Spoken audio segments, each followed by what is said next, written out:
बोलिए शिव शंकर भगवान की जय। प्रिय भक्तों, श्री शिव महापुराण के शतरुद्र संहिता की अगली कथा है शिव जी के 12 ज्योतिर्लिंग अवतारों का सविस्तार वर्णन।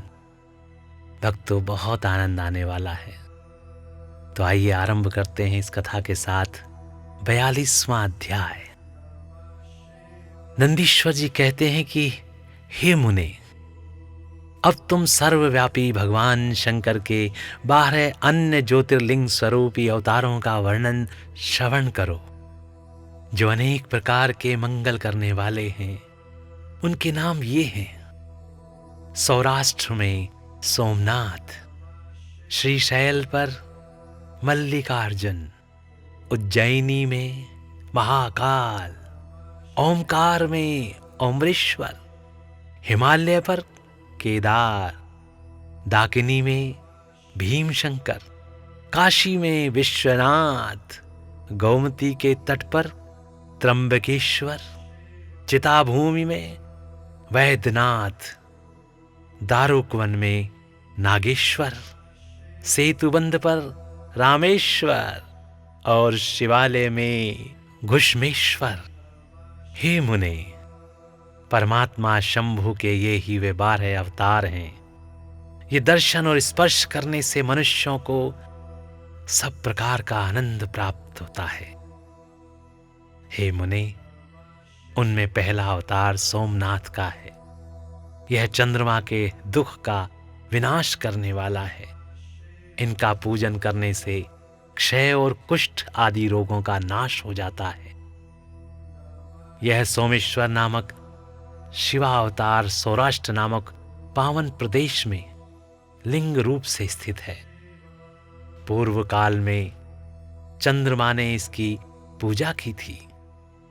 वही संपूर्ण पापों का विनाश करने वाला एक चंद्र कुंड है, जिसमें स्नान करने से बुद्धिमान मनुष्य संपूर्ण रोगों से मुक्त हो जाता है। परमात्मा शिव के सोमेश्वर नामक महालिंग का दर्शन करने से मनुष्य पाप से छूट जाता है और उसे भोग और मोक्ष सुलभ हो जाते हैं। हे तात, शंकर जी का मल्लिकार्जुन नामक दूसरा अवतार श्रीशैल पर हुआ। वह भक्तों को अभीष्ट फल प्रदान करने वाला है। हे मुने, भगवान शिव परम प्रसन्नता पूर्वक अपने निवास भूत कैलाशगिरी से लिंग रूप में श्रीशैल पर पधारे हैं। पुत्र प्राप्ति के लिए उनकी स्तुति की जाती है। हे मुने, यह जो दूसरा ज्योतिर्लिंग है, वह दर्शन और पूजन करने से महासुख कारक होता है और अंत में मुक्ति भी प्रदान कर देता है। इसमें तनिक भी संशय नहीं है। हे तात, शंकर जी का महाकाल नामक तीसरा अवतार उज्जैनी नगरी में हुआ। वह अपने भक्तों की रक्षा करने वाला है। एक बार रत्नमाल निवासी भूषण नामक असुर, जो वैदिक धर्म का विनाशक, विप्रद्रोही तथा सब कुछ नष्ट कर देने वाला था, उज्जैनी में जा पहुंचा। तब वेद नामक ब्राह्मण के पुत्र ने शिव जी का ध्यान किया।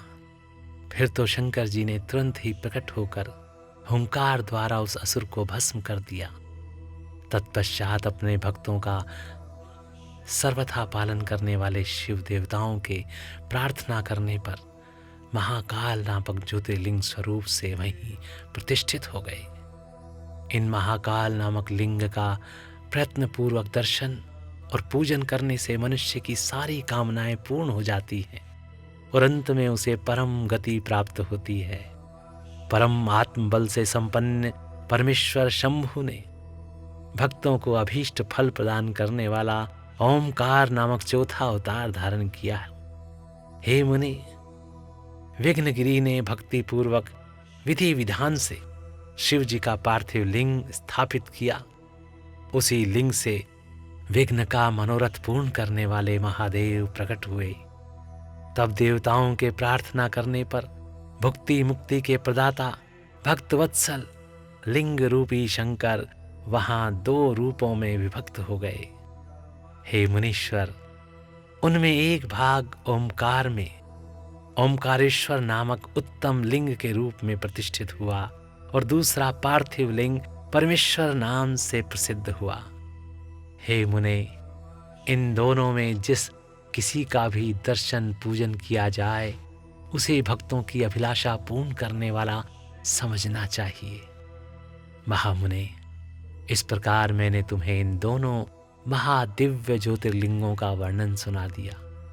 परमात्मा शिव के 5वें अवतार का नाम है केदारेश। यह केदार में ज्योतिर्लिंग स्वरूप से स्थित है। हे मुने, वहां श्री हरि के जो नर नारायण नामक अवतार हैं, उनके प्रार्थना करने पर शिवजी हिमगिरी के केदार शिखर पर स्थित हो गए। वे दोनों उस केदारेश्वर लिंग की नित्य पूजा करते हैं। वहां शंभु दर्शन और पूजन करने वाले भक्तों को अभीष्ट प्रदान करते हैं। हे तात, सर्वेश्वर होते हुए भी शिव इस खंड के विशेष रूप से स्वामी है। शिव जी का यह अवतार संपूर्ण अभीष्टों को प्रदान करने वाला है। महाप्रभु शंभु के 6ठे अवतार का नाम भीम शंकर है। इस अवतार में उन्होंने बड़ी बड़ी लीलाएं की हैं और भीमासुर का विनाश किया है। काम रूप देश के अधिपति राजा सुदक्षिण शिव जी के भक्त थे। भीमासुर उन्हें पीड़ित कर रहा था। तब शंकर जी ने अपने भक्त को दुख देने वाले उस अद्भुत असुर का वध करके उनकी रक्षा की।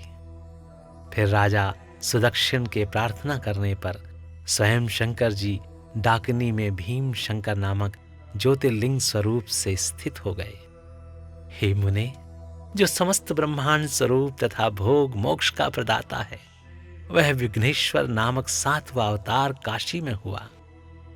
मुक्तिदाता सिद्ध स्वरूप स्वयं भगवान शंकर अपनी पूरी काशी में ज्योतिर्लिंग स्वरूप में स्थित हैं। विष्णुवादी सभी देवता, कैलाशपति शिव और भैरव नित्य उनकी पूजा करते हैं।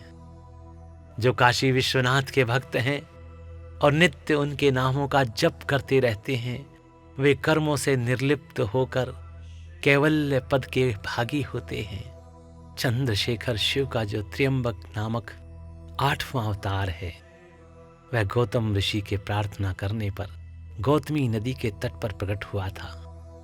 गौतम की प्रार्थना से उन मुनि को प्रसन्न करने के लिए शंकर जी प्रेम पूर्वक ज्योतिर्लिंग स्वरूप से वहां अचल होकर स्थित हो गए। अहो, उन महेश्वर का दर्शन और स्पर्श करने से सारी कामनाएं सिद्ध हो जाती हैं। तत्पश्चात मुक्ति भी मिल जाती है। शिव जी के अनुग्रह से शंकर प्रिया परम पावनी गंगा गौतम के स्नेहवश वहां गौतमी नाम से प्रवाहित हुई। उनमें नवा अवतार वैद्यनाथ नाम से प्रसिद्ध है। इस अवतार में बहुत सी विचित्र लीलाएं करने वाले भगवान शंकर रावण के लिए आविर्भूत हुए थे। उस समय रावण द्वारा अपने लाए जाने को भी कारण मानकर महेश्वर ज्योतिर्लिंग स्वरूप से चिता भूमि में प्रतिष्ठित हो गए। उस समय से वे त्रिलोकी में वैद्यनाथेश्वर नाम से प्रसिद्ध हुए। वे भक्ति पूर्वक दर्शन और पूजन करने वालों को भोग मोक्ष के प्रदाता हैं। हे मुने, जो लोग इस वैद्यनाथेश्वर शिव के महात्म्य को पढ़ते तथा सुनते हैं, उन्हें यह मुक्ति का भागी बना देता है। 10वां नागेश्वर अवतार कहलाता है। यह अपने भक्तों की रक्षा के लिए प्रादुर्भूत हुआ था। यह सदा दुष्टों को दंड देता रहता है। इस अवतार में शिवजी ने दारूक नामक राक्षस को, जो धर्मघाती था, मारकर वैश्यों के स्वामी अपने सुप्रिय नायक भक्त की रक्षा की थी। तत्पश्चात बहुत सी लीलाएं करने वाले वे परात्पर प्रभु शंभु लोकों का उपकार करने के लिए अंबिका सहित ज्योतिर्लिंग स्वरूप से स्थित हो गए। हे मुने, नागेश्वर नामक उस शिवलिंग का दर्शन तथा अर्चन करने से राशि के राशि महान पातक तुरंत विनिष्ट हो जाते हैं। हे मुने, शिव जी का 11वां अवतार रामेश्वर अवतार कहलाता है। वह श्री रामचंद्र का प्रिय करने वाला है। उसे श्री राम ने ही स्थापित किया था। जिन भक्तवत्सल शंकर ने परम प्रसन्न होकर श्री राम को प्रेम पूर्वक विजय का वरदान दिया, वे ही लिंग स्वरूप में आविर्भूत हुए। मुने, तब श्री राम की अत्यंत प्रार्थना करने पर वे सेतु बंध पर ज्योतिर्लिंग रूप से स्थित हो गए। उस समय श्री राम ने उनकी भली भांति सेवा पूजा की। रामेश्वर की अद्भुत महिमा की भूतल पर किसी से तुलना नहीं की जा सकती।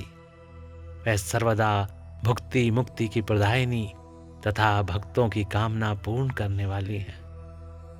जो मनुष्य सद्भक्ति पूर्वक रामेश्वर लिंग को गंगा जल से स्नान कराएगा, वह जीवन मुक्त ही है।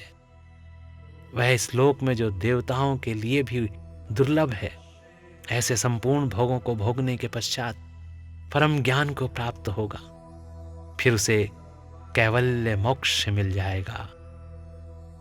घुश्मेश्वर अवतार शंकर जी का 12वां अवतार है। वह नाना प्रकार की लीलाओं का कर्ता, भक्त वत्सल तथा घुष्मा को आनंद देने वाला है।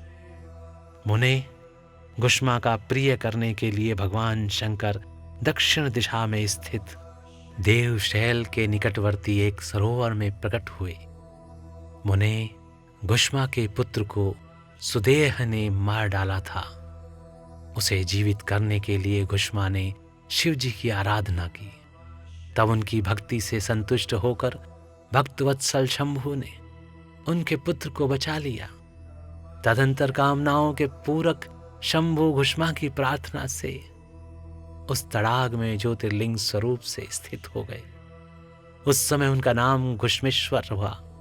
जो मनुष्य उस शिवलिंग का भक्ति पूर्वक दर्शन तथा पूजन करता है, वह इस लोक में संपूर्ण सुखों को भोग कर अंत में मुक्ति लाभ करता है। सनत कुमार जी, इस प्रकार मैंने तुमसे इस 12 दिव्य ज्योतिर्लिंगों का वर्णन किया। ये सभी भोग और मोक्ष के प्रदाता हैं। जो मनुष्य ज्योतिर्लिंगों की इस कथा को पढ़ता अथवा सुनता है, वह संपूर्ण पापों से मुक्त हो जाता है तथा भोग मोक्ष को प्राप्त करता है। इस प्रकार मैंने इस शतरुद्र नाम की संहिता का वर्णन कर दिया। यह शिव के 100 अवतारों की उत्तम कीर्ति से संपन्न तथा संपूर्ण अभीष्ट फलों को देने वाली है। जो मनुष्य इसे नित्य समाहित चित्त से पढ़ता अथवा सुनता है, उसकी सारी लालसाएं पूर्ण हो जाती हैं और अंत में उसे निश्चय ही मुक्ति मिल जाती है। तो बोलिए शिव शंकर भगवान की जय। प्रिय भक्तों, इस प्रकार यहाँ पर श्री शिव महापुराण के शतरुद्र संहिता की ये कथा और 42वां अध्याय यहाँ पर समाप्त होता है। बोलिए शिव शंकर भगवान की जय। तो प्रिय भक्तों, इस प्रकार यहाँ पर श्री शिव महापुराण के शतरुद्र संहिता की कथाएं भी समाप्त होती है। तो स्नेह के साथ बोलिए, बोलिए शिव शंकर भगवान की जय।